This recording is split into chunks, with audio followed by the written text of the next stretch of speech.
আমি লাস্ট 1950 সালে রংপুরে ছিলাম। সেখান থেকে হঠাৎ তখন আর এখানে বরিশালে আমরা শুনতে পেলাম যে বরিশালে বিরাট রাইট হয়েছে। তখন সবাই ওখানে দেখলো যে রংপুরও খুব গরম, অবস্থা ভীষণ খারাপ। ডিস্ট্রিক্ট বোর্ডের চেয়ারম্যান যিনি ছিলেন আজহার সাহেব, আমাদের সাথে খুব বন্ধুত্ব ছিল। তো উনি বললেন এখানে এখন থাকা সম্ভব না, আপনি চলুন আমাদের বাড়িতে থাকবেন। তা আমার বাবা রাজি হলেন না, বলে না আপনাকে বিপদে ফেলবো না। তারপরে আমরা রওনা দেবো, সবাই কয়েক ফ্যামিলি ঠিক করলাম। তা ফিশার অফিসারের সাথে আমরা আসবো।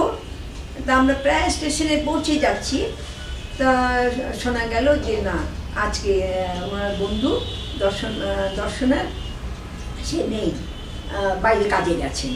তা আমরা উনি বুঝতে পারলেন, আমরা ফিরে চলে এলাম।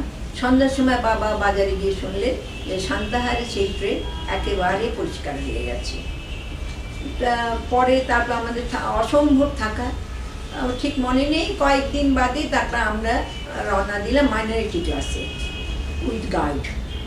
আনসার বাইনে আমাদের একদম রংপুর স্টেশন থেকে শুরু করে দিল চেক করতে, এবং প্রতিটি জিনিস, প্রত্যেকটা জিনিস একেবারে ছিঁড়েও, কিছু ছিঁড়েছে, কিছু খুলেছে, বাচ্চা ছিল ফ্লাক্সে জল ফেলে দিয়েছে, বার্লি ফেলে দিয়েছে।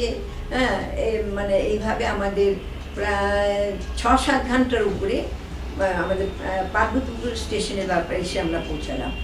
ওখানেও আমাদের এক এক করে খুব চেক করেছে। চেক করার পরে পার্বতীপুর স্টেশনে আমরা একজন কর্নেল ঘোষ পেলাম।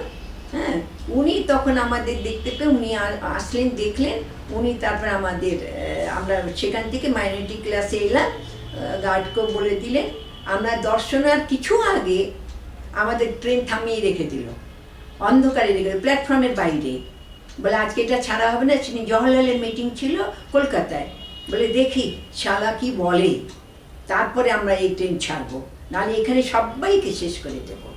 আমরা প্রায় 4 ঘন্টা প্ল্যাটফর্মের বাইরে অন্ধকারের মধ্যে কম্পার্টমেন্টে ছিলাম। যাক, সেদিন সেরকম কিছু ওরা দেখলো যে কিছু জওহরলাল নেহরু কিছু বলেননি। তারপরে আমাদের আস্তে আস্তে ছাড়লো। যখন আমরা দর্শনার পরে আমাদের হিন্দুস্তান বর্ডার যেটা, সেখানে এলাম, তখন মানে আমাদের মনে হলো যে আমরা মানে বাঁচতে পারলাম।